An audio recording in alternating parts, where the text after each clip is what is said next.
Good morning and welcome to Hope, Faith, and Joy Daily Devotion with me, Pastor Amanda. I apologize. I'm about a half hour late this morning. Got a little distracted by the snow and things. But that still means we can still have a devotion. Better late than never. So today we are looking at Exodus 5. And so Moses and Aaron are on their way to visit the king. Oh, the Pharaoh.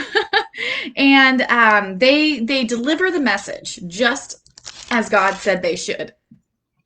And what happens is we find out that Pharaoh makes things worse for the Israelites. He demands that now the Israelites are going to have to do the same amount of work, but without straw.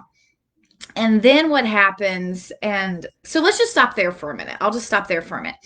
And when I hear this, when I read this, I just think about how all the times when we try to do something to make somebody's life better, or maybe we're trying to even make our own lives better. Sometimes what happens is things seem to get worse. It doesn't feel quite right. I've been thinking about, I'm always like, well, I need to eat a little bit healthier. But then all of a sudden, it means all the food I have in my house is no longer the good food. And now I need to go figure out where to go shopping, where I can find that kind of food. And it's like all of a sudden, when it was, I just ran into the store and grabbed what I wanted. Now it takes like an hour to do what I could do in 15 minutes. And so I'm trying to be better to myself. I'm trying to do something good for myself. And yet it just feels like it's worse. And so we kind of see that Moses and Aaron are trying to make things better, but it's definitely getting worse. And what we have to say too is that their request is actually not that bad. At this point in time, they're just saying, hey, is there one day that we can go out? Well, that's actually, they need 3 days for this one time. For this one time, they'd like to go make a sacrifice and offering. And then Pharaoh just says, you're lazy.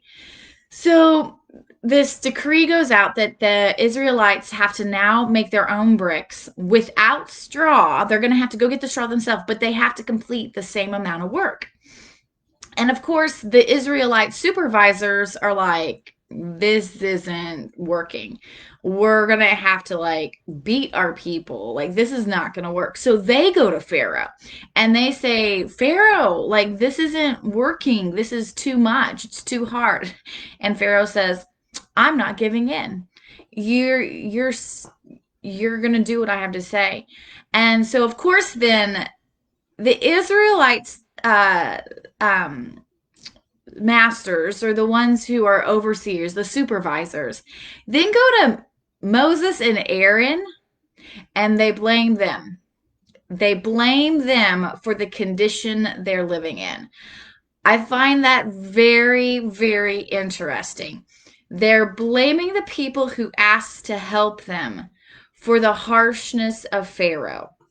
They have not even triangulated, but they have decided to blame people who they feel that they have more ability to fight against.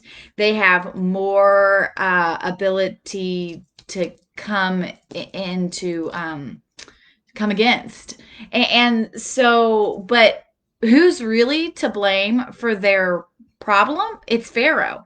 But they don't feel like they have power against Pharaoh. They don't think they can do anything with Pharaoh. They feel they have lost their power to Pharaoh. So instead of blaming the person who's really responsible for their situation, they blame somebody else. And I mean, I can just think of a lot of different ways that we do this. We do this at our jobs. We'll find a way that somebody else is making our life miserable, but if we really looked at the lines, maybe it's somebody else who's actually doing it. Like sometimes I'd even say, well, I would blame my genes for not being able to be as thin as I wanted to be. But maybe it's because I'm not eating. Who wants to blame themselves for this kind of thing? But this also happens in so many kind of groups. It is like, certain people will get blamed and they're not the one responsible.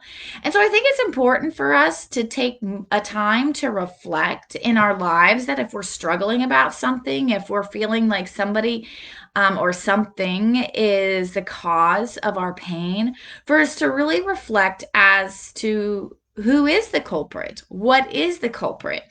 And maybe we need to redirect our frustration or begin to do a healing process with the correct thing. Sometimes if you're trying to heal something, I was reading an article the other day. We try to heal the drug addict, we try to heal the prostitute, we try to heal the depressed person. And we forgot is that we need to heal the child that was abused.